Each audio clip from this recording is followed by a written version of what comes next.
Star किड्सचा आजचा episode हा खूपच मजेशीर आणि धमाकेदार आहे. आपण आज गप्पा मारतोय ज्येष्ठ अभिनेते शरद पोंक्षे आणि त्यांचा मुलगा दिग्दर्शक स्नेह पोंक्षे यांच्याशी. चला माझ्याबरोबर सुरुवात करूया या मस्त एपिसोडला.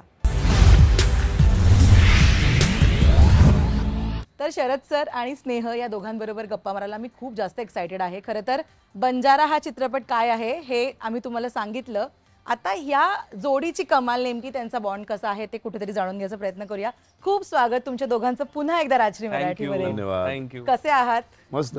बंजारा येतोय प्रेक्षकांच्या भेटीला आणि इंटरव्ह्यूजला म्हणा किंवा ट्रेलरला म्हणा गाण्यांना उत्तम रिस्पॉन्स आहे. सो आता शरद सर तुम्ही गेली इतके वर्ष काम करता इंडस्ट्रीमध्ये आणि ती लास्ट मिनिट एन्झायटी असते ना ती ऑब्व्हियसली येणार त्याला. आता सो तुम्ही कसं समजवताय त्याला की ठीक आहे काय चाललंय नेमकं? शांत राहा. हा इतकंच. बस डोक्यावर बर्फाची लादी ठेव, शांत राहा. आपण उत्तम काम केलेलं आहे. हा आपण जे काही केलंय ते फार मनापासून केलंय. काय ना कुठलंही काम करण्याच्या पाठीमागचा उद्देश फार महत्त्वाचा आहे. हो तो उद्देश जर अतिशय स्वच्छ असेल, अतिशय चांगला असेल, त्याच्या पाठीमाग कुठली खोटारडेपणा नसेल, खरं असेल सगळं, तर तुला घाबरायचं काही कारण नाही. एक छान कलाकृती सादर केली आपण, खूप मेहनतीने केले आणि ती आपण लोकांसमोर सोडणार आहोत उद्या. उद्या एकदा पडद्यावरती सुरू झाला पहिला शो की तो सिनेमा आमचा राहणार नाही, तो सिनेमा प्रेक्षकांचा होणार. प्रेक्षक ठरवतील त्या बाळाचं काय करायचं. येस. पण स्नेह हे कितीही आपल्याला कोणी सांगितलं तरी ते मनामध्ये एक भीती असते ना, ती धाकधूक असते कारण पहिलीच कलाकृती आणि तू इतकी मोठी रिस्क म्हणूया सिक्कीम सारख्या ठिकाणी जाऊन शूट केलंय. बऱ्याच गोष्टी इन्व्हॉल्व्ह आहेत राईट. बाबा जरी सगळं सांगत असले तरी मनात धाकधूक आहे ना खूप का नाही? ते थोडीशी आहे, खूप नाहीये. मला असं म्हणजे मी खूप ऐकले, आपण ऐकतो ना इंटरव्ह्यूज लोकांचे डिरेक्टर्सचे की एक दिवस आधी खूप पॅनिक आपण असतो, तर तसा नाहीये मी. तेवढा नाहीये मी, हायपर नाहीये. हा एक थोडीशी एक नर्वसनेस आहे की काय होईल, काय रिॲक्शन्स येतील. ऑफकोर्स ते असणारच, पण मोर ओव्हर आय एम एक्साइटेड. मी खूप जास्त एक्साइटेड आहे की कधी मी आता लोकांसमोर एकदाच आणतोय आम्ही जे केलंय ते. येस, मी तुला त्या इंटरव्ह्यू मध्ये विचारलं होतं की कामाचा आपला होमवर्क नो डाऊट क्लिअर असतो, पण शरद पोंक्षेंचा मुलगा हे कुठेतरी आडनाव आपलं बॅगेज म्हणूया आपण किंवा आपली आयडेंटिटी ते बॅक ऑफ द माइंड सुरूच असतं. मला सांग या जर्नीमध्ये, तुझ्या आत्ताच्या डिरेक्शनच्या जर्नीमध्ये पोंक्षे हे आडनाव तू किती डोळ्यासमोर आणि असं ठेवून चाललायस की बाबा बेस्टच करायचंय कारण आपलं आडनाव पोंक्षे? मी असं नाही डोक्यात काही ठेवलेलं नाही. कारण मी ते जर डोक्यात ठेवलं ना तर मी स्वतःवरच एक एक्स्ट्रा प्रेशर टाकेन आणि मग मी त्या प्रेशरच्या नादात काहीतरी चुकीचं डिसिजन्स घेईन. कारण आपण म्हणतो ना की आय थिंक RGVनी कुठेतरी स्टेट केलंय की व्हॉट इज फिल्म मेकिंग की you take n number of decisions एक जेवढ्या टाइम स्पॅन मध्ये. तर 100 डिसिजन्स असतील डिरेक्टरला घ्यायचे, तर त्याच्यामध्ये जास्तीत जास्त राईट डिसिजन्स झाले पाहिजेत. तर तो मला नंबर जास्त करायचा होता आणि हे सगळं जर मी प्रेशर अजून डोक्यात ठेवलं ना तर मग ते रॉंग डिसिजनचा नंबर वाढण्याचे चान्सेस आहेत. सो त्यामुळे मी असं काही नव्हतं ठेवलं. मला फक्त एक होतं की मला खूप एक छान, खूपच भारी काहीतरी वेगळा सिनेमा करायचा आहे जो मराठीत कधी आलेला नाहीये. हे एकच ऑनेस्टली माझ्या डोक्यात होतं. बाकी ठीक आहे, आता म्हणजे नाव आजकाल तर कोणी नाव असू दे किंवा नसू दे ते लोक काही बोलणार आहेतच, त्यामुळे दॅट इज ओके. मी ते डोक्यात नव्हतं ठेवलं. जेव्हा त्याने सांगितलं की त्यालाही या क्षेत्रामध्ये इंटरेस्ट आहे, तुम्ही गेली कित्येक वर्ष या इंडस्ट्रीमध्ये काम करताय, तुमचा इमिडिएट होकार होता की ठीक आहे तू ट्राय करू शकतोस या इंडस्ट्रीमध्ये? बिकॉज इथलं ना सगळं आपल्याला माहिती आहे, इथला स्ट्रगल, यश अपयश सगळं आपल्याला माहिती आहे. तुम्ही लगेच त्याला हो म्हणालात की ठीक? हो, मी त्याला अजिबात अडवलं, कारण माझ्या वडिलांनी मला अडवलं नाही. माझ्या वडिलांची तर परिस्थिती पण नव्हती अशी. फक्त वडिलांनी माझ्या त्या काळामध्ये एवढंच सांगितलं होतं की मी तुला पोसू शकणार नाही, 2 वेळच्या जेवणाची सोय तुझी तुला करून मग तुझी कला जोपास, मला काही म्हणणं नाही. आणि मग मी BST मध्ये नोकरीला लागलो. आता काळ बदलला, परिस्थिती बदलली. आता मी एवढं स्वातंत्र्य त्याला देऊ शकतो की तुला 2 वेळच्या जेवणाची सोय करायची गरज नाही, ते आहे घरी आणि हक्काचं छप्पर आहे. म्हणजे कुठेही गेलास तरी घर आहे मुंबईत. आणि जे बाहेरून येणाऱ्या तरुण कलावंतांना तो एक फार मोठा झगडावं लागतं की राहण्यापासूनच त्यांचा प्रॉब्लेम असतो. मग 3-4 जण एकत्र राहतात, मग जेवणा खाण्याचे हाल होतात, ते पैसे परवडत नाही, कित्येक लोक मग परवडत नाही म्हणून निघून जातात परत. हे सगळं नशिबाने तुला ऐतं मिळालेलं आहे, हे तुला करायची गरज नाहीये. फक्त तू कामावर प्रेम कर. माझं हे नेहमीच म्हणणं आहे की कामावर प्रेम करा. आणि मी अशा वर्कशॉप्स वगैरे घेतो तेव्हा मी सगळ्यांना सांगतो नवीन मुलांना की एखाद्या प्रेयसीसारखं प्रेम करा, एखाद्या प्रियकरासारखं प्रेम करा. सगळी सुख ती कला तुम्हाला देणार आहे. त्या कलेवर एवढं प्रेम करा, बाकी काही करू नका. आपण जेव्हा मनापासून खूप प्रेम करतो ना, तेव्हा आपण ना त्या व्यक्तीसाठी काय वाटेल ते करायला तयार असतो. म्हणजे आपल्याला ते वाटेल ते करणं हे आपल्याला सोपं वाटतं. त्याच्यासाठी आपण विशेष काही करतोय असं आपल्याला वाटत नाही, कारण आपण त्या लेवलचं प्रेम करतो. मग तसं प्रेम तू या कलेवर कर. ही कला तुला मोठं करणार आहे. कोणी माणसं तुला मोठं करणार नाहीत. तुझं प्रत्येक काम तुला पुढचं काम मिळवून देणार आहे. माझा मुलगा म्हणून फक्त पहिला दरवाजा उघडला जाईल. तुला मी फोन केला की माझ्या मुलाला पाठवतोय, तर तू हसत हसत छान शरद पोंक्षेंचा मुलगा आलाय म्हणून त्याला बसवशील, त्याला चहा देशील, त्याच्याशी खूप प्रेमाने बोलशील. एवढंच माझ्या नावाचा उपयोग होईल. ह्याच्यानंतर तू काय बोलणार आहेस, तू काय करणार आहेस, तू काय लिहिणार आहेस आणि तू काय सादर करणार आहेस त्याच्यावरच सगळं ठरणार आहे. त्याच्या पुढे काही होणार नाही. आणि खूप अपडाऊन्स त्यांनी माझ्या आयुष्यामध्ये पाहिलेले. मी अगदी तुला ह्याचा एक किस्सा सांगतो.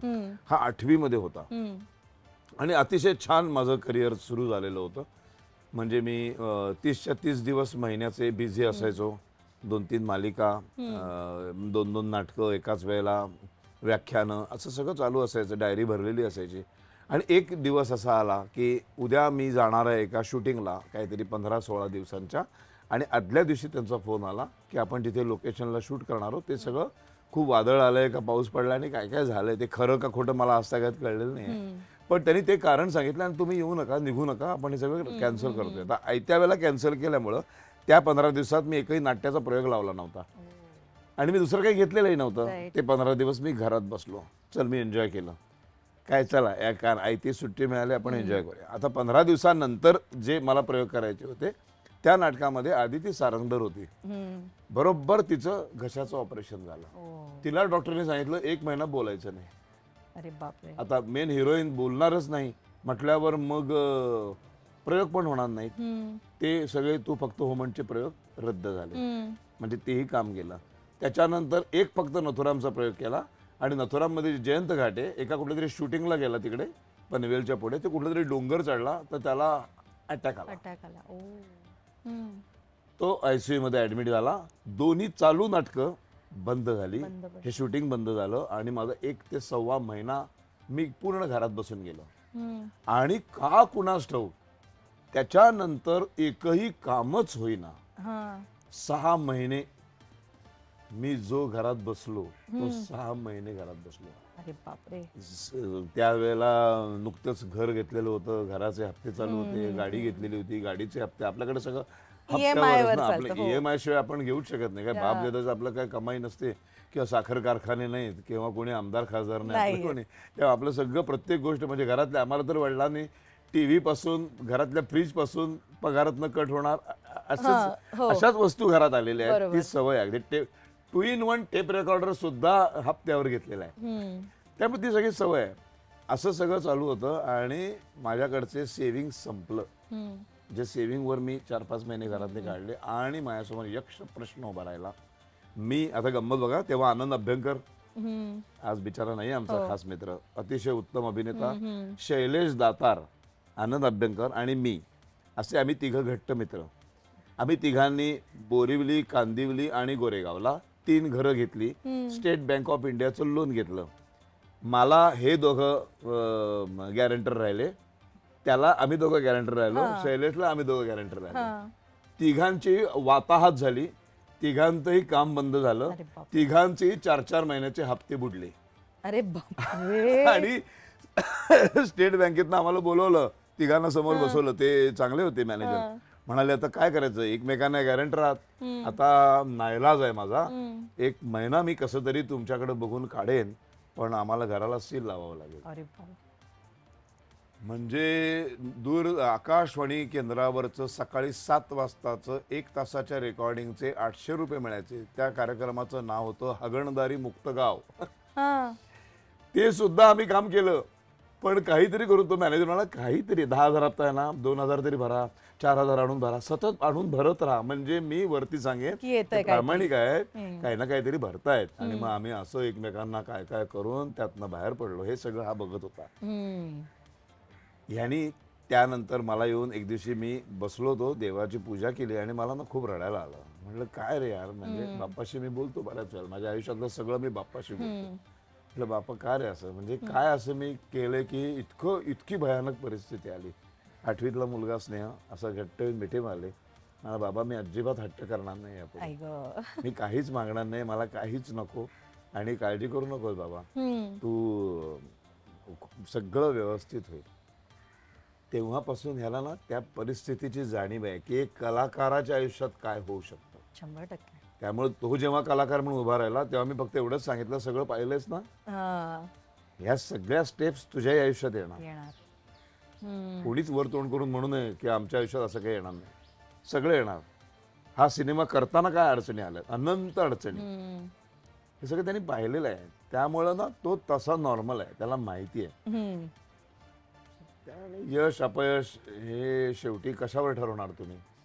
चांगला सिनेमा केलाय ह्याला यशस्वी म्हणणार का तिकीट बारीवर खूप पैसा आलाय ह्याला यशस्वी म्हणणार? हा एक शोधाचा विषय. बरोबर आहे, बरोबर आहे, खरंय.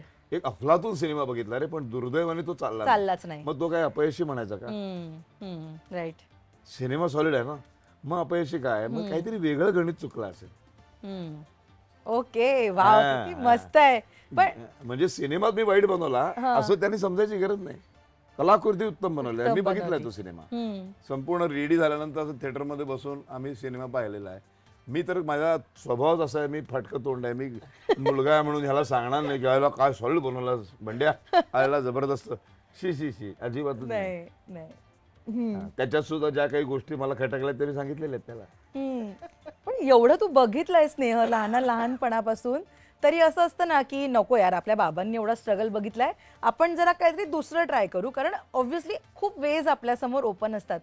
तरीही या इंडस्ट्रीशी तुझी ती मैत्री कशी झाली, नेमकी काय रिझन ठरलं त्याला?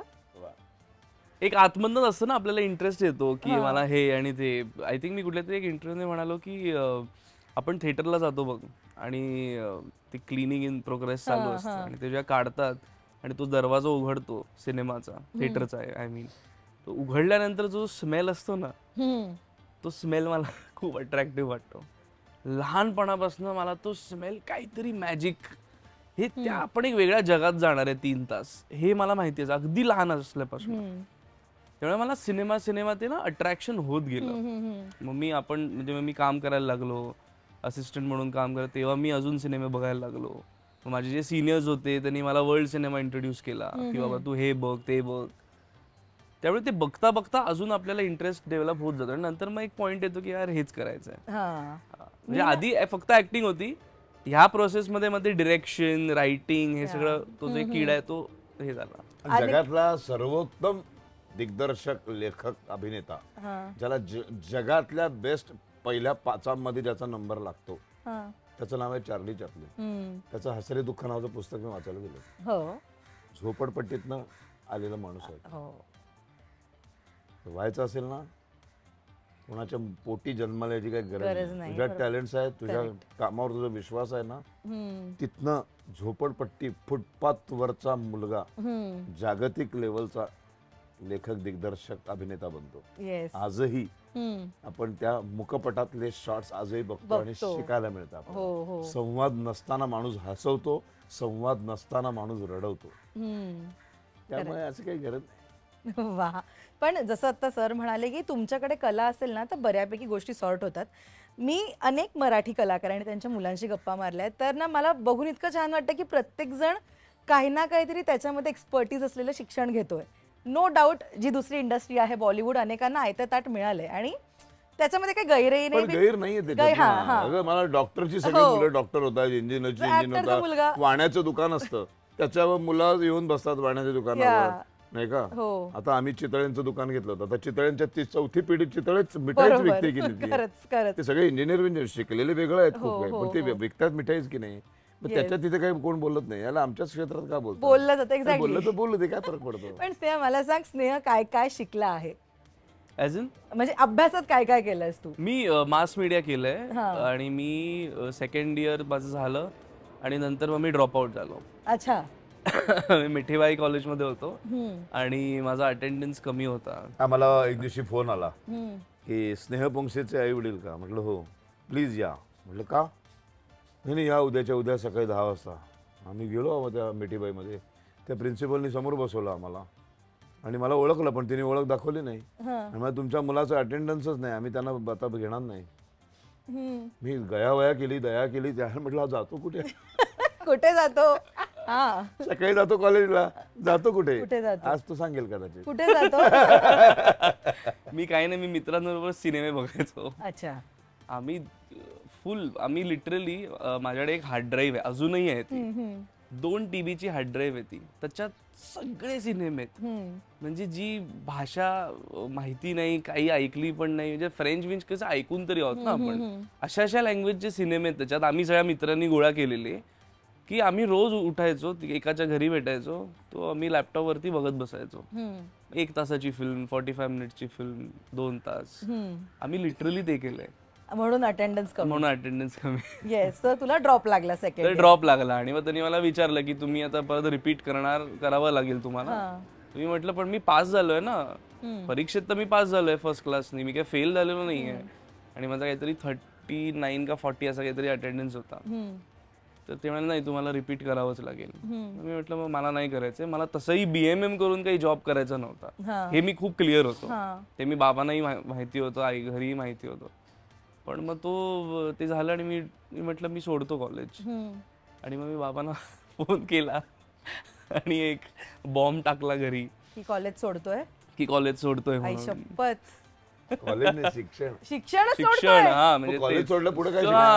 पुढे इन नाहीच जनरल करायचं कोर्स असतात होतं. आपल्याकडे, फिल्म नाही, मेकिंग नाही, दुसरं असतं काहीतरी किंवा वगैरे नाही, आपलं नाही, काही नाही. नाही, नाही. विषयच संपला तो. मला ते फिल्म मेकिंग कोर्स वगैरे ते मला नाही पटत. पण ती इतिहास रिपीट झाला.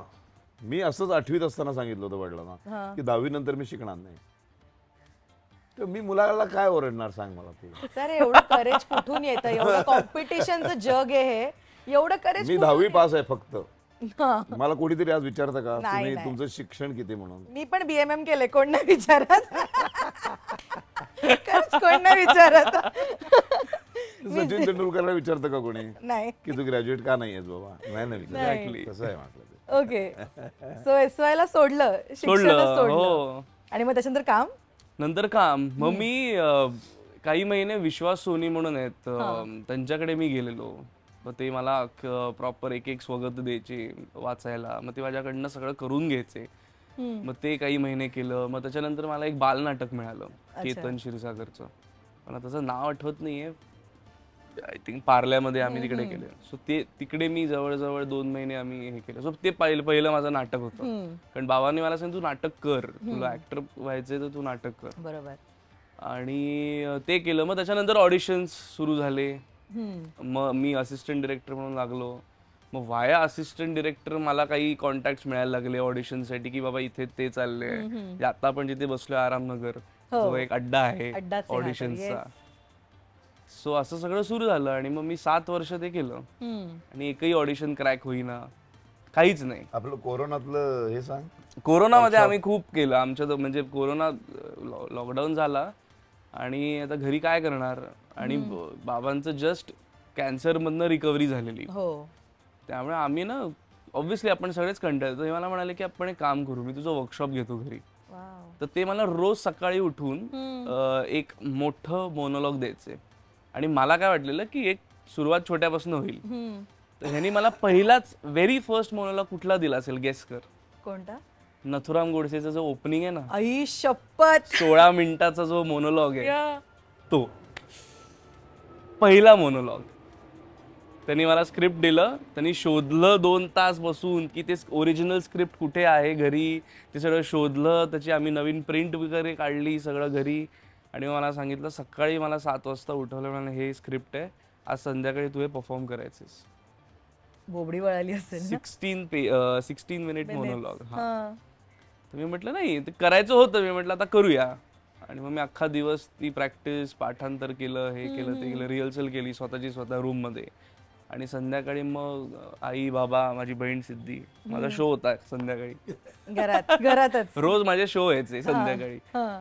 पहिला नथुराम, मग दुसरा नटसम्राट, अरे बापरे, सोपं टू काही बी दिलंच और नॉट टू बी नाहीये. वाला, हा. मग कर्ण, असे सगळे सगळे अवघड balls रायगडाला खेळायला जेव्हा सुरुवातीला. सगळे त्याच्यामधनं बाउन्सर खेळ म्हटलं अंगावर सगळे लागून मग हे ते मराठी लागतं झाले, ते. मग आम्ही हिंदीकडे वळलो. मग हिंदी मधले सगळे, हिंदी तो वेनसडेचा हा. शेवटचा मोनोलॉग, असे सगळे जेवढे मोनोलॉग्स आहेत ना ते सगळे आम्ही प्रॉपर असं हेच. आणि त्याच्यात पण असं नाही की आज मला दिलंय तर मी आज संध्याकाळी नको उद्या संध्याकाळी परफॉर्म करतो वगैरे, नाही. आज सकाळी सीन मिळणार, संध्याकाळी करायचा. तो स्ट्रगल चुकलेला नाहीये म्हणजे तुला. नाही तो तर नाही, ऍब्सोल्युटली घरापासूनच आहे नाही, तुझा. ऍब्सोल्युटली नाही, सोपं अजिबातच काहीच नाही की एवढे कठीण नाही, बाप नाही, रे. नाही.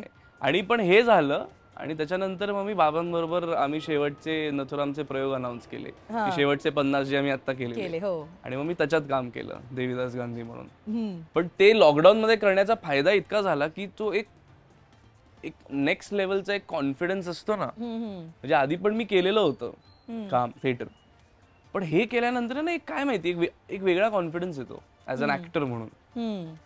तर ते आणि बाबांबरोबरच सगळे माझे सीन आणि नथुराम सारखं देवीदास गांधी केलं फुल हाऊसफुल, सगळीकडे आम्ही फिरलो, बाहेर पण गेलो, अमेरिकेत शोज केले. त्यामुळे असं करता करता आणि ते शोज करताना मी बंजारा नरेट करत होतो, पिच करत होतो. 2-2.5 वर्ष मी पिच करत होतो सगळीकडे. म्हणजे मराठीतला एकही असा प्रोड्युसर नसेल त्याच्याकडे मी गेलो नसेल. फायनली मग आम्हाला जे आमच्या निर्माती आहेत रोहिणी पटवर्धन, ते आम्ही भेटलो. बाबांना म्हटलं की मी एक चान्स घेऊन बघूया ना, तर नाहीच ऐकतोय मी, काय होईल फार तर अजून एक रिजेक्शन येईल. पण लकीली त्यांना खूप आवडलं आणि त्यांनी लगेच हो म्हटलं. आणि मी प्रयोग करत असताना आम्ही सांगलीला होतो त्यांच्याचकडे आणि त्यांनी मला सांगितलं की आपण करतोय म्हणून film, we are ready to invest. सांगलीला जातो दरवर्षी, ते गणपती देवस्थानचे फार मोठे संस्थानिक वगैरे आहेत, तर त्यांच्याकडे मी दरवर्षी जातो, माझं व्याख्यान असतं. तर त्यांनी 2 सिनेमे केले होते त्या राजे बिजेस, त्यांचे जे अतिशय उत्तम म्युझिक डिरेक्टर आहेत, त्यांनी काही जुनी त्यांची गाणी वगैरे मला ऐकवली. सहज विषय काढला, म्हटलं एक सिनेमा करणार का ताई, तुम्ही करणार का प्रोड्युसर म्हणून. मला इच्छा आहे, माझं एक स्वप्न आहे ते. मला माझ्या मुलांनी लिहिलं, ऐका, आवडला तर बघू पुढे. त्यांनी मुंबईत बोलवलं मला, ऐकलं आणि उत्तम नॅरेट करतो. स्नेहकडनं गोष्ट ऐकतो सिनेमाची. फारच सुंदर सिनेमा समोरच्याला समजावून सांगतो तो. अख्खा स्क्रीन प्ले डोळ्यासमोर दिसतो आपल्याला. आवडला आणि मग सुरू झालं. आज फायनली ते आता आलं. एक्झॅक्टली. पण त्यांनी फार छान सांगितलं की ती कोविड मध्ये तुम्ही जी त्याच्याकडनं ऍक्टिंगचा तो सराव करून घेतला, खरं तर. हा, आणि ही ना जर्नी एक प्रकारे तुम्ही प्रत्येक स्टेपला काही ना काहीतरी शिकत राहता. त्याने बंजारासारखा चित्रपट आता डिरेक्ट केला, जो अनेक चॅलेंजेसनी बनलेला चित्रपट आहे. सर मला सांगा, त्याच्यात तुम्ही किती बदल होताना बघितलं या संपूर्ण प्रोसेसमध्ये, जेव्हा त्याने सुरुवात केली आणि आता डिरेक्ट करेपर्यंत? खूप. म्हणजे तुला सांगू का, त्याच्यात जी मॅच्युरिटी आली आहे ना, ती फार कमाल मॅच्युरिटी आली. त्याच्या रागावर त्याचा कंट्रोल आलाय.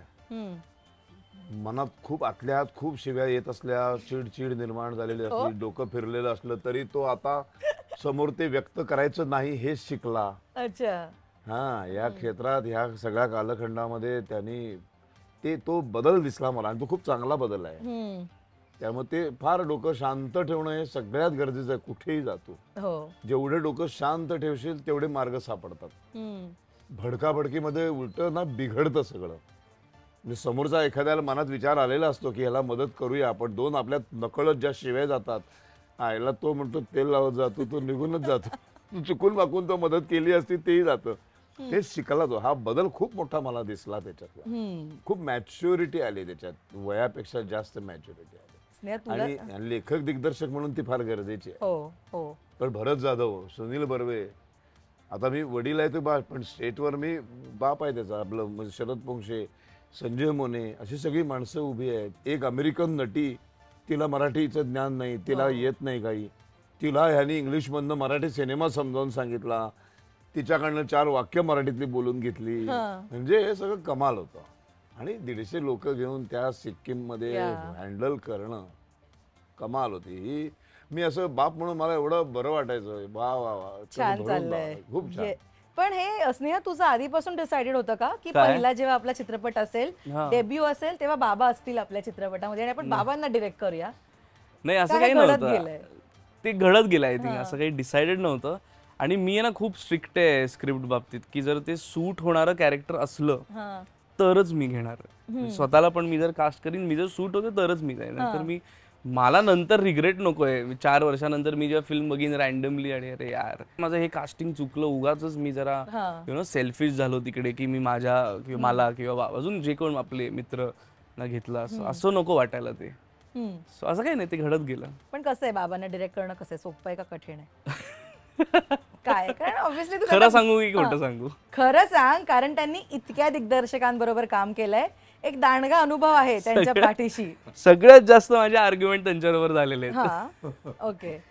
आता मी सांगायचो हे असं असं करूया, कशाला असं करूया ना. मी म्हटलं नाही प्लीज बाबा, असं मला असंच हवंय.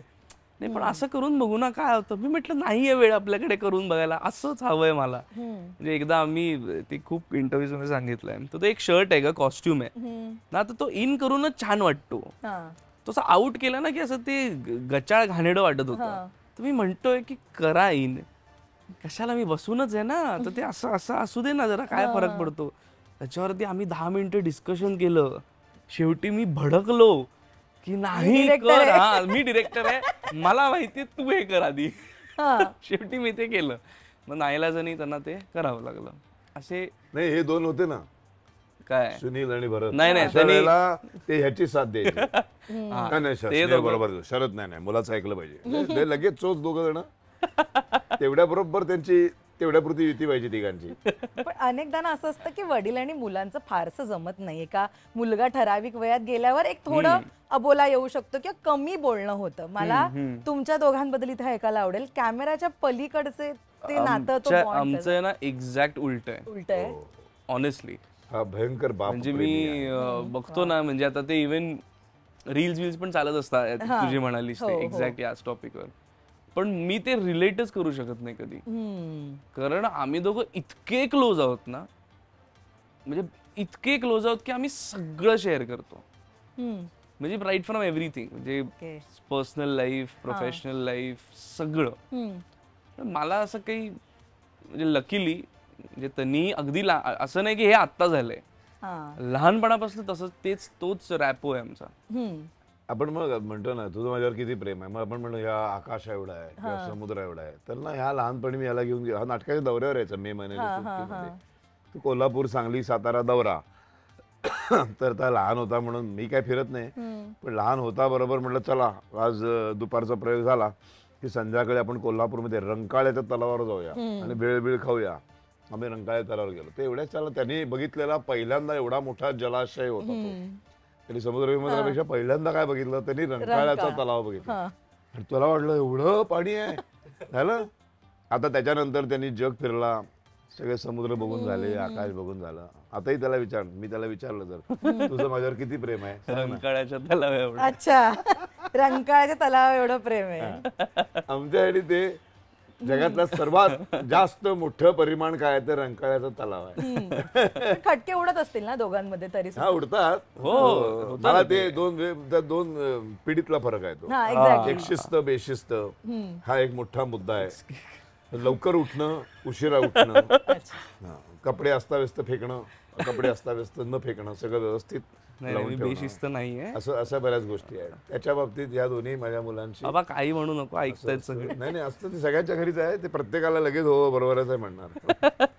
तिचे सुद्धा आई वडील हिला हेच सांगत असतील. जाऊ द्या, लेट्स नॉट गो देअर. माझं कपाट अजून बाहेर फेकायचं बाकी आहे आता. अजिबात कपाट उघडलं की पदा पडतात ना पहिले म्हणजे माझी आई मला विचारते कधी कधी की तू रोज कसं ठरवतेस दर्शन आज कुठले कपडे घालायचे. म्हटलं काही नाही, जे पहिले पायात पडेल ते उचलून घालते. सेम सेम आहे सेम हे सेम सेम खटके उडायचे. नाही माझ्यामध्ये वेगळं आहे. मी एक ट्राय करतो, मग हा नाही तो ठेवला, दुसरा घातला तो नाही, तिसरा. शेवटी आई कंटाळ किती चेंज करणार आहेस, एकदाचा कुठला तरी घाल आणि जा. त्यामुळे ते आणि ते काढलेली हा गेल्यावर ते आम्ही घड्या करायच्या त्या. अच्छा. म्हणून डोकं फिरतो. उशिरा उठण्यावरनं ते रोज रोज भांडण रोज रोज. मला पहाटे उठायला आवडतं. पहाटे उठून फिरायला जा, चाल, मस्त व्यायाम कर.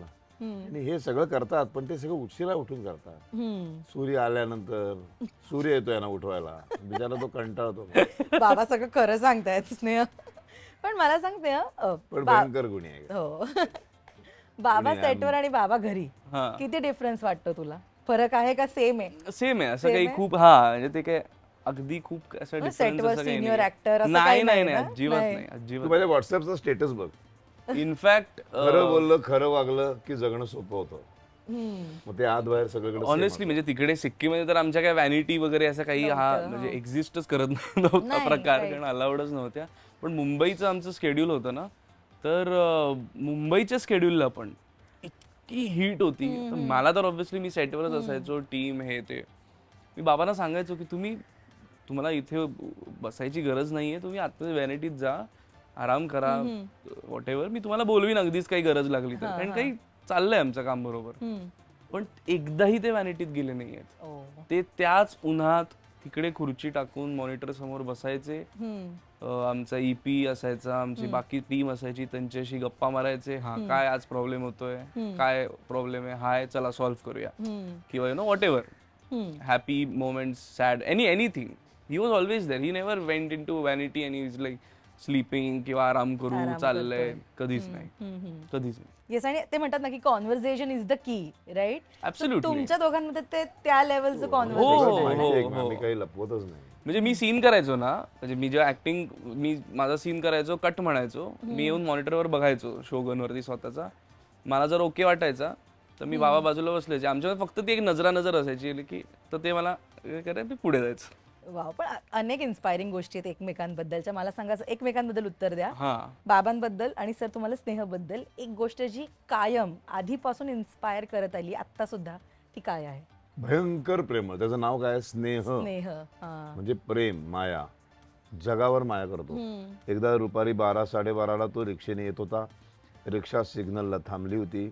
बाजूला खड्डा खणून खड्ड्या रस्त्यावरची माणसं काळी कभिन्न घामाने थपथपलेली खड्डा खणत होते आणि ते बिचारे काम करत होते. हा रिक्षेतनं त्यांच्याकडे बघत होता आणि ह्याला मला वाटतं 5-6 वर्ष झाली, म्हणजे हा 20-22 वर्षाचा असेल तेव्हा. आणि रिक्षावाला मला जरा साईड में ले लो, गाडी थांबला. त्याच्याकडे जे काही पैसे होते ते गेला तो एका दुकानामध्ये. तिथनं एक 4-5 कोल्ड्रिंकच्या बाटल्या घेतल्या, काहीतरी वेफरची पाकिटं घेतली आणि ते सगळं आणून त्या लोकांना दिलं त्यांनी रस्त्यावरच्या. त्यांना म्हणा, तुम्ही खा काका प्लीज. हा स्नेह आहे. त्याचं नाव इतकं परफेक्ट नाव ठेवलंय मी की जगाला प्रेम देणं आणि प्रेम घेणं, बस. दुसरं काही येत. क्या बात. स्नेहा, बाबांबद्दल काय इन्स्पायर करतो? Will power. Will power. या विल पॉवर इज समथिंग. म्हणजे मी इतका इन्स्पायर होतो ना त्या गोष्टी, म्हणजे इव्हन या अख्ख्या फिल्ममध्ये, प्रोसेसमध्ये, जसं बाबा म्हणाले की इतक्या अडचणी आल्या, मला कायम ते एक म्हणजे त्यांना बघून वाटायचं की नाही यार, विल पॉवर जी बाबांची आहे ना ती पाहिजे. म्हणजे माझ्यामध्ये अगदीच नाही असं नाही आहे, पण ती त्या लेवलपर्यंत मला पोचायचे त्या बाबतीत. So I think will power is something I get.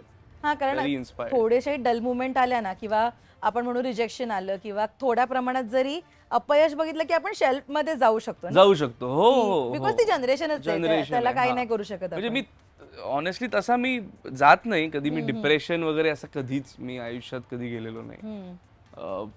पण जेव्हा जेव्हा जसं तू म्हणालीस की डल मुवमेंट झाले, की जे कधीतरी होतं ना, महिन्यातनं एक दिवस असा येतो की अरे यार आज खूप आपल्याला सॅड वाटतंय फॉर व्हॉट्स एव्हर रिझन, तर तेव्हा मला असं व्हायचं की नाही, विल पॉवर पाहिजे. आणि मग ती परत मी 1-1.5 तास जायचा तो थोडासा वाईट, मग परत 2 तासांनी मी परत चार्ज. पण स्नेहा, मला हे ऐकायला आवडेल इकडे की शरद पोंक्षेंचा मुलगा म्हणून अनेक ठिकाणी तुला अनेकदा ओळख मिळाली असेल, राईट? आणि तेच आपल्यासाठी एक चॅलेंज असतं की आपल्याला आपलं आडनाव सांभाळायचं आहे, आपल्याला त्या अनुसार सोसायटीमध्ये वागायचं आहे. कारण आपले बाबा एवढं काम करतायत, त्यांनी एवढं काम करून ठेवलंय. नथुराम गोडसे सारख्या नाटकांचे एवढे प्रयोग त्यांनी केलेत आणि फार कमी लोक असतील ज्यांना सर माहित नाहीत, राईट? अशा वेळी तुझ्या वागण्या बोलण्यामध्ये नेहमी ती अदबी म्हणा किंवा एक आपल्याला हे जपायचंय हे आधीपासून राहत आलंय? हो हो हो, येतं ते. येतं. म्हणजे ते ना सोशली किंवा पब्लिकली ते येतच. ते आपण थोडस लहानपण काळजीपूर्वक ते एक असतंच की नाही नाही मला कसंही वागून नाही चालणार. पण आता समजा मी माझ्या मित्रांबरोबर कुठेतरी गेलोय जिथे मला तसं कोणी ओळखत नाही, म्हणजे फॉर एक्झाम्पल महाराष्ट्राच्या बाहेर आहे मी, पण मला तिथे पण ती सवय लागली. कळलं तुला? म्हणजे इथे आपण जसं वागतो तसंच तिथेही ती सवय लागली माइंडला, बॉडीला. आणि आय थिंक असं झालं की नाही, दिस इज द राईट वे. थोडं सांभाळूनच वागलं तर जास्त बेटर आहे. वा सर, पण अख्खा चित्रपट डिरेक्ट केलाय त्यांनी. आता जर मी आज या मुमेंटला विचारलं की स्नेहाचं बालपण तुम्हाला आठवतंय का, तर ते काय म्हणजे बालपण? शाळा, मग खेळ, मग त्याच्याबरोबर मी क्रिकेट खेळायचो. मग मला पुरस्कार मिळालेले असे सेल्फ मध्ये ठेवलेले असायचे. मग आमची एक छोटी मॅच व्हायची. मग तो मॅच मध्ये मुलगा असल्यामुळे त्यालाच मी जिंकायला द्यायचो कायम. मग तो जिंकला की माझं एक ट्रॉफी काढायचो आणि मग त्याला अशी द्यायची. त्या मी लेंगा आणि बनियन मध्ये असायचो, तो हाफ चड्डीत असायचा आणि त्याला अशी ट्रॉफी देताना आम्ही फोटो काढायचो. फोटो पण आहे आमच्याकडे. वाव, दाखव, मला आवडेल. तर असे आमच्यामध्ये खूप चालायचं. असं एकदा कायनेटिक वर मी बसलो होतो, माझी पहिली गाडी घेतली म्हणजे 2 व्हीलर, आणि सिद्धी झाली होती नुकतीच. सिद्धी काहीतरी 6 महिन्याची वगैरे असेल. आणि कसला भारी आहे हे, खूप मस्त आहे हा फोटो. बघा, मी घेईनच स्नेहाकडनं. वाव. तर आता पहिल्यांदा कसं होता, हा छोटू होता तर इथेच यायचा कायनेटिकला. हळूहळू साहेब असे मोठे व्हायला लागले आणि अजून एक मुलगी झाल्यामुळं बायको आता मला म्हणाली मी बसते आणि मग दे सिद्धीला, म्हणून मी कायनेटिक अशी स्नेह समोर उभा आहे आणि मी सिद्धीला असं घ्यायला गेलो. तेवढ्यात स्नेहाने इकडचे एक्सलेटर रमकन दिला आणि जी सुसाट गेली गाडी आणि आमच्या पिलरवर जाऊन धनकन आदळली. नशीब मी सिद्धीला घेतलं नव्हतं, ती अजून सविताच्या हातातच होती. बाप रे, कायनेटिक गाडी. खरचटलेलं, माझा डोळा असा सुजून असा झालेला लिटरली. लहानपणी तेव्हापासूनच लहानपणी याला थोडासा कफाचा त्रास होता. तो एका 3 वर्षानंतर जात होतो, तर त्याला खूप कफ व्हायचा. मग कफ झाला की ना तो कधी कधी बाहेर काढायला मग हॉस्पिटलला ऍडमिट करायला. तर एकदा हॉस्पिटलमध्ये त्याला ठेवला होता, लहान का कधी 2-2.5 वर्षाचा. इथं ते सिरिंज बिरिंज लावलेलं सगळं, आणि कंटाळायचा ना, ते बेडवर कसं पडून राहणार तो.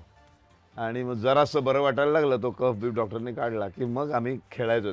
तशाही अवस्थेत तो माझ्यावर क्रिकेट खेळायचा हॉस्पिटलमध्ये. इतक्या गोड आठवणी आहेत. आणि आता अख्खा आणि त्याला मी एक सांगितले, ह्या क्षेत्रामध्ये 2 बाप असून सावध राहायचो, एक बाई आणि एक बाटली. या 2 करिअरचं वाट लावतात. एकदा बाटलीच्या नादाला लागलास की वाट लागली, बाईच्या नादाला लागलास की वाट लागली. प्रेम कर एखादीवर, तो प्रेम करणं, पण ते प्युअर प्रेम पाहिजे. मग ते असं निष्ठेने केलं पाहिजे. दर 2 वर्षांनी चेंज प्रेम बदलतंय, त्याला प्रेम म्हणत नाहीत. असलं काही करू नको, मग ते तुझं वाटोळं करतील. ते 2 बा तुझे. स्नेहा एवढे म्हणजे किती फ्रेंडली आहेत बाबा, किती मस्त सल्ला दिला यार. म्हणजे इतकं कॉन्व्हर्सेशन नसतं अनेकदा वडील मुलांमध्ये जितकं आता सर मला सांगतात. सो एकदम फिट बसवून ठेवलंयस तू स्वतःकडे, है ना? स्टॅम्प पेपरवर की या मार्गाला नाही जायचंय बाबा. एखादी मैत्रीण भेटून गेली ना जरा 2-3 दिवस, मग एखाद्या मैत्रीण की मी त्याला विचारतो काय आहे तर मला सांग. इथपर्यंत विचारतात तुला बाबा, म्हणजे मित्र आहे तो. क्या बात, खरंच मस्त आहे. पण जसं बाबा म्हणाले की तू नाटकांच्या दौऱ्यांना जायचंस, खरं लाईट कॅमेरा ऍक्शन हे तू लहानपणापासून ऐकत असेल. क्रिकेट बरोबर काय सेटवरच्या काय तुझ्या मेमरीज होतात? कुठे कुठे जायचंस तू बाबांबरोबर? मी दौऱ्यांवरती गेलोय नाटकाच्या. खूप दौऱ्यांवरती फिरलोय मी. म्हणजे माझ्या प्रत्येक आपल्या स्कूल वेकेशन लागते, मे महिन्याची जी सुट्टी असते, माझं फिक्स्ड असायचं की मी एक 15 दिवस भावांवर दौऱ्यावर जाणार. मग कुठलंही नाटक असू दे, नथुराम असू दे किंवा अजून कुठलंही असू दे. सो मला जाम मजा यायची. मी तर नथुराम गोडसेमध्ये ते पोलीस स्टेशनचा जो अख्खा सिक्वेन्स आहे, तर ती त्यावेळेला ना मॅन्युअली बेल वाजायची. आता ते लॅपटॉपवरती आपण करतो, त्यावेळेला ती अशी ती क्यू वरती बेल वाजवावी लागायची, तर ते सगळं मी करायचो लहानपणी. म्हणजे ऍक्च्युअल मी काम ओढून घेतलेलं, सेटिंग ये मी करतोय. आणि मग ते एक्झॅक्ट बसून त्या पायरीवर विंगेत, मग तो जयंत काका येणार आणि तिकडे रिंग तो डायलॉग संपला की मी इथे ती बेल दाबणार. हे सगळं मी 5वी 6वी मध्ये करायचो. गांधी हत्या सीन मध्ये असा शॅडो प्ले विनय आपटेने बसवलेला, तर त्याच्यामध्ये अनेक माणसं येतात टोपी घालून, सगळेजण सेटिंग बिटिंग वाले सगळ्यांना आम्ही उभे करायचो की मी गोळी मारायच्या आधीचा माझं स्वगत चालू असताना तिकडे शॅडो मध्ये गांधीजी दिसतात, जो येतो तो त्यांना नमस्कार करतो. हा पण गांधी टोपी घालून रोज स्टेजवर एक लहान मुलगा आलाय नमस्कार करायला असं वाटायचं. आणि तिकडचे डायलॉग, माझे डायलॉग चालू असताना तिकडचे, तो आमचा गांधी करायचा रोल करणारा राजेश कांबळे, तो हा आला नमस्कार करायला, आता 2 मिनिटांनी तुझा बाप मला मारेल.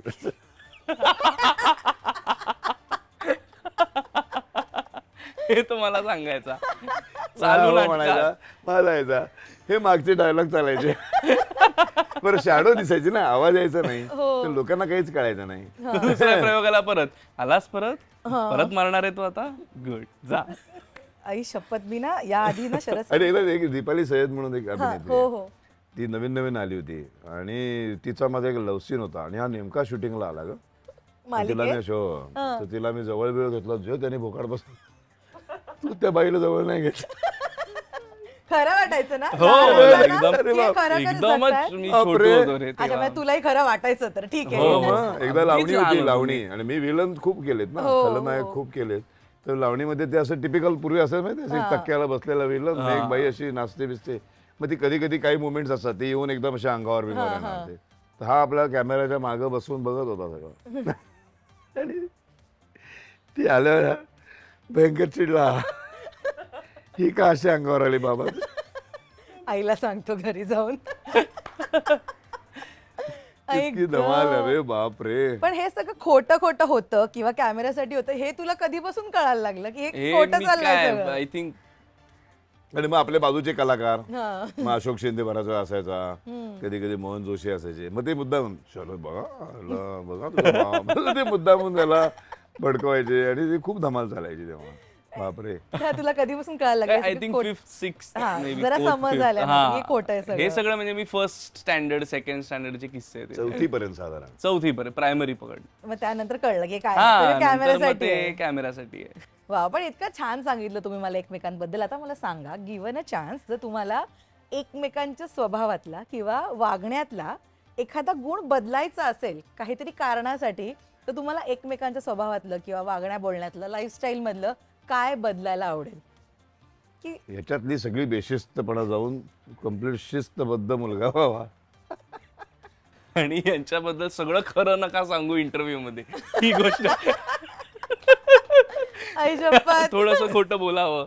अरे अरे, माझं टॅगच आहे, खरं बोललं खरं वागलं की जगणं सोपं होतं. काही लक्षात ठेवावं लागत नाही ना. येस, की आपण कुठे काय बोललोय, मग हे दोघं भेटले तर काय बोलतील, हे भानगड माझ्या टीम मध्ये आहेस ना, असं काय नाही.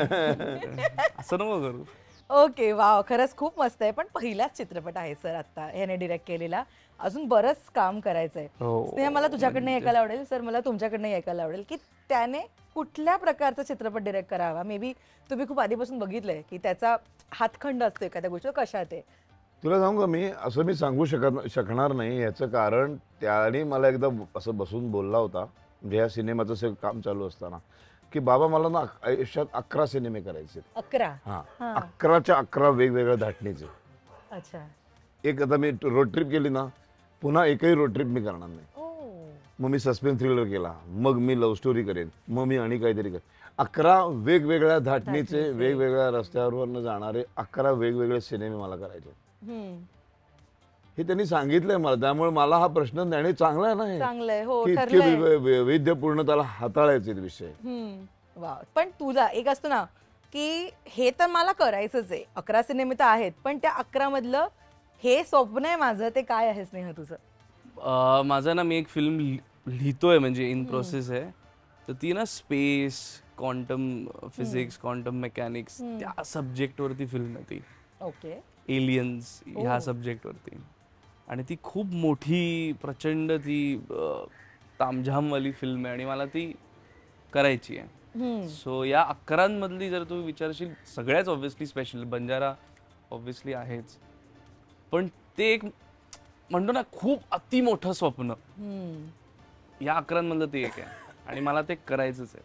मग बंजारा नंतर काय नाही नाही, ते बंजारा लगेच नंतर, हा बंजारा नंतर मी करणार आहे. मला याच्या पुढे हिंदी फिल्म मी लिहिलेली आहे ऑलरेडी. हिंदी? हो. आणि सो ती फिल्म मी आधी लिहिलेली बंजाराच्या. हा. सो आता मी त्याच्यावरती बसीन, फायनल ड्राफ्टिंग लगे हे झालं, त्याच्यामध्ये जरा मी मोकळा झालो की मग मी त्याच्यावर बसीन आणि मग त्याची एक वेगळी जर्नी चालू आहे. वाव सर, पण तुम्ही मला मगाशी म्हणालात की तो तुम्हाला सगळं शेअर करतो तुमच्याकडे येऊन.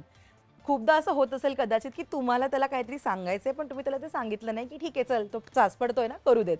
सो आज जर मी म्हणाले की या आपल्या इंटरव्ह्यूच्या निमित्तानं तुम्ही त्याला कधी एखादी गोष्ट सांगितली नाहीये किंवा तुम्हाला ती आत्ता सांगावीशी वाटते कारण आता रिलीज आली आहे उद्यावर आपली, तर त्याला काय तुम्हाला सांगायला आवडेल आज या निमित्तानं? एक पुन्हा मी सावरकर भक्त असल्यामुळं सावरकरांचं एक वाक्य मनावर, हृदयावर, बुद्धीवर असं कोरलेलं आहे. ते नेहमी म्हणतात की कायम प्रतिकूल तेच घडेल असं लक्षात ठेवून कायम तुमच्याकडे प्लॅन बी, प्लॅन सी तयार पाहिजे. हो. आणि मग जर अनुकूल घडलं तर तो बोनस समजावा. हे कायम लक्षात ठेव. यश अपयश माहित नाही मला, काही झालं तरी शांत राहा, काही झालं तरी पुढच्याची तयारी सुरू कर. प्रवास सुरू झाला पाहिजे, प्रवास थांबता कामा नये. काही होत नाही. शेवटी यश अपयश हे सिनेमा चालण्यावर आहे का उत्तम सिनेमा बनवण्यावर आहे. हा फार मोठा एक वादाचा विषय होऊ शकतो, चर्चेचा विषय होऊ शकतो, नाही का? ओके. कारण मेरा नाम जोकर हा सिनेमा आपल्याला एवढा आवडतो पण तो पडला. येस, बरोबर. तो पडला तेव्हा राज कपूर लढले होते, त्यांनी सगळं विकलं होतं, त्यांच्याकडे पैसे नव्हते आणि मग त्यांनी बॉबी केला. म्हणजे हे घडू शकतं. मग मेरा नाम जोकर यशस्वी नाहीये का? नाही ना. आज आपण बघितल्यावर काय भव्य दिवस, आजही गाणं जे ऐकतो ते आपल्या प्रत्येकाच्या डोळ्यात पाणी येतं. काय त्या जोकरचं आयुष्य आहे, हो. काय त्यांनी पिक्चराइज केलंय ते. त्यामुळे हे आपल्या हातात नाही. ज्या गोष्टी आपल्या हातात नाहीत त्याच्यामध्ये वेळ घालवायचा नाही, शांतपणे पुढे चालत राहायचं. रात्र आली, आता संध्याकाळी 6:30 वाजले की सूर्य मावळला की बेचैन झालात तुम्ही. सूर्य लगेच उगवू दे, 8 वाजता तरी उगवू दे, तो नाही उगवणार आहे. तो दुसऱ्या दिवशी सकाळी 6लाच उगवणार आहे. हे 12 तास तुम्हाला काढायचे. मग हे जर मी बदलूच शकणार नाहीये तर मग मी रडत कुडत ते 12 तास का काढायचे? मस्त आनंदात काढूया. तो तर उगवणारच आहे. तो पण थांबणार नाही. तो म्हणणार नाही उद्या की रडलात म्हणून मी 6च्या ऐवजी अजून जरा 10 वाजताच उगवेन. नाही नाही नाही, तो उगवणारच आहे.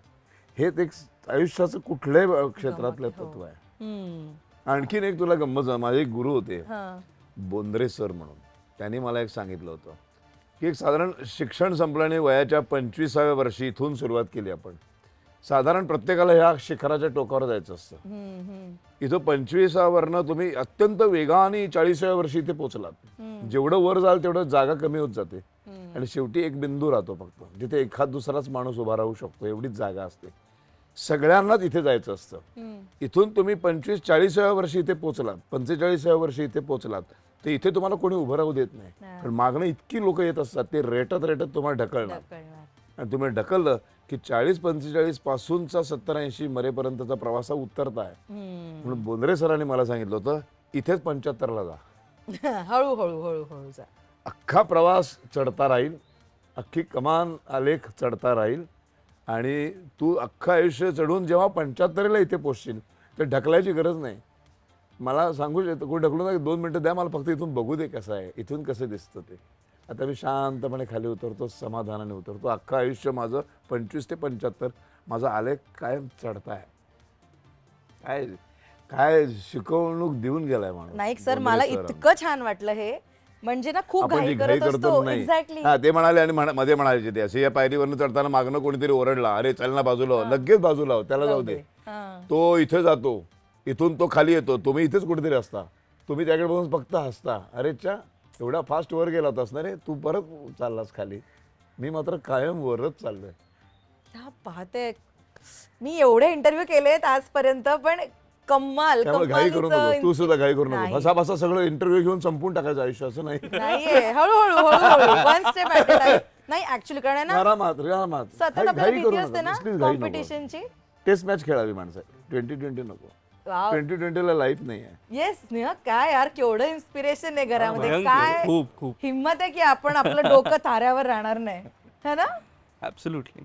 वाव खरंच. आणि ना मी सर तुमच्याशी मालिकांच्या निमित्तानं गप्पा मारल्यात अनेकदा, पण एकदम आज तुमची वेगळी बाजू मला उलगडली आहे या मुलाखतीच्या निमित्तानं. थँक्यू सो मच खरं तर की तुम्ही वेळ दिला, इतक्या छान गप्पा मारल्या. आणि प्रीमियर आहे आपल्या चित्रपटाचा उद्या, मी खूप एक्सायटेड आहे तो चित्रपट बघायला. Banjara, all the very best. आणि स्नेहा तुझे ते 11 चित्रपट आहेत ना, लवकर लवकर लवकर लवकर नाही, जसं सर म्हणले हळूहळू कर आणि बोला मला इंटरव्ह्यू साठी. All the very best. 2 वर्षाला एक सिनेमा, 2 वर्षाला एक सिनेमा निवांत. निवांत. म्हणजे लिहायला सुरुवात केल्यापासून प्रदर्शनापर्यंत 2 वर्ष निवांत. तेवढे पेशन्स 11 आहेत दोन्ही ना? 22 वर्ष. काही काही नाही तर अजून वेळ लागणार आहे. अच्छा, आता ज्या प्रकारचं पुरी बाकीचा बिकेजा आणि मुगल्या मी 5-5, 6-6 वर्ष हो हो निमुग पण जे केलंय ते असं केलंय की आजही आपण त्याचीच नावं घेतो. आजही आपण मुगले आझम बेस्ट फिल्म म्हणतो, आजही आपण शोलेच म्हणतो, आजही आपण पाकिजा म्हणतो.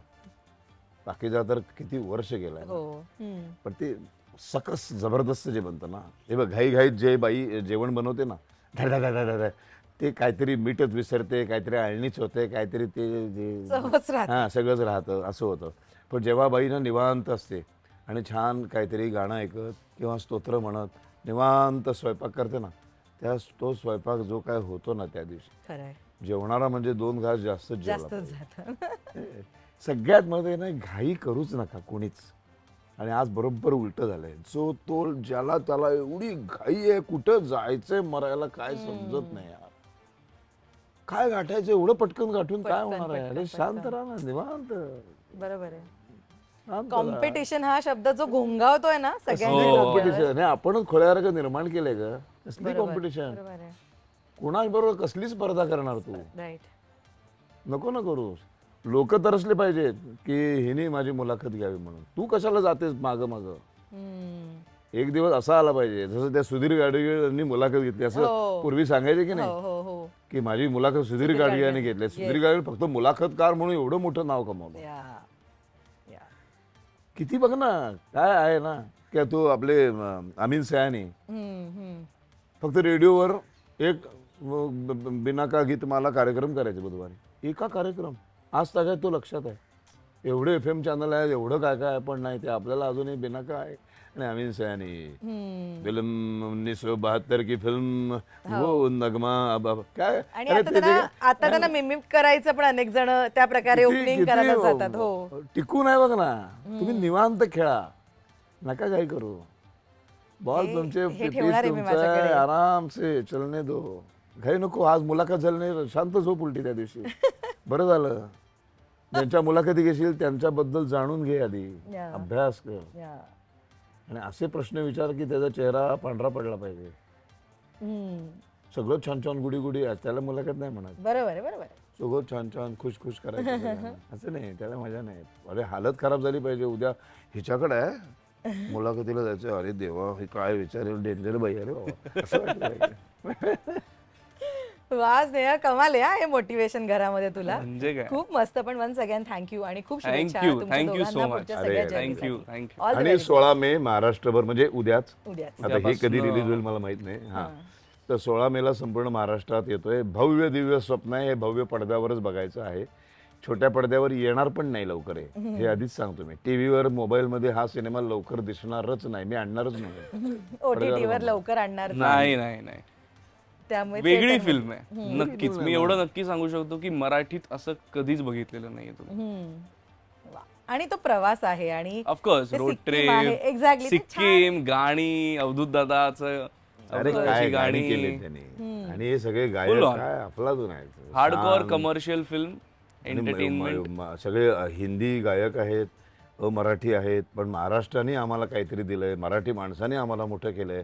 त्याचा मोबदला म्हणून आम्ही 1 रुपया पण नाही घेणार, किंवा तुम्ही जे द्याल पाकिटात ते न बघता आम्ही गाणं गाऊन जाऊ, अशी गाणी गायलेत. त्यामुळे आम्हाला जे टेन्शन होतं की सोनू निगम किती पैसे घेईल, आपण ऐकतो ना तिची तिकडे काय मैफिल होती, ते एवढे करोड घेतले वगैरे. यायला माझी हालत खराब झाली, ह्याने हट्ट धरला होता असेच गायक पाहिजे. पण त्यांना भेटल्यावर कळलं ना, माणसं खरंच मोठी, खरंच चांगले, खरंच चांगले. आणि पहिल्याच आपल्या ह्याच्यात एवढे छान मदतीचे हात आहेत, अजून काय हवं, अजून काय हवं. एक्झॅक्टली. येस सो करत राहा असे छान छान project thank you once again thank you thank you so आणि ऑल द मच बेस्ट तुला थँक्यू तुला सुद्धा खूप शुभेच्छा थँक्यू सर